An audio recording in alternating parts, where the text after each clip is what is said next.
एक सेठ जी ने बहुत सारे मंदिर बनवाए लेकिन कभी खुद गए नहीं। बहुत सारे पुजारी मंदिरों में रख दिए लेकिन कभी खुद ने जाकर के पूजा की नहीं। एक दिन उन्हें पैसों का संकट आन पड़ा। उनको 100 करोड़ रुपयों की आवश्यकता थी। बिना देरी के मंदिर के लिए भागे और सुबह सुबह उनको बोहनी की आदत थी। उन्हें लगा कि कोई और आकर के प्रभु का मन खराब ना कर दे, तो जाकर के मंदिर के वहां खड़े हो गए। लेकिन जाकर देखते हैं कि एक भिखारी उनसे पहले आकर के खड़ा हुआ है और भिखारी आकर के कह रहा है कि प्रभु 100 रुपयों का इंतजाम करवा देना, मेरी पत्नी बीमार है, कुछ दवा का प्रबंध हो जाता तो पत्नी ठीक हो जाती। सेठ जी का दिमाग खराब हो गया कि आकर के ईश्वर का मन खराब कर रहा है सुबह सुबह 100 रुपयों के लिए। बिना देरी की जेब से निकाल करके 100 रुपए भिखारी को दिए और कहा चलो निकलो। भिखारी ने भगवान को प्रणाम करके कहा क्या बात है, आपने तो पहली बार में ही प्रार्थना स्वीकार ली।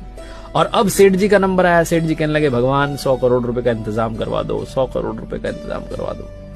प्रभु मूर्ति में से प्रकट हुए और कहने लगे कि एक भिखारी से तो तूने मेरा पीछा छुड़वा दिया, लेकिन तुझसे पीछा छुड़वाने के लिए मुझे तुझसे भी बड़ा भिखारी ढूंढना पड़ेगा जो तुझे आकर के 100 करोड़ रुपए दे दे। सेठ जी की आंखें भीग गई। उन्होंने कहा प्रभु ये क्या कह रहे हो, आपने इतना बड़ा ताना दिया। भगवान ने कहा और क्या, तू हमेशा मांगने ही तो आता है, कभी मिलने नहीं आया। अगर मिलने आया होता तो संकट तुझ पर कभी आया ही ना होता। कहानी का सार बस ये कहता है कि मांगना बंद कीजिए।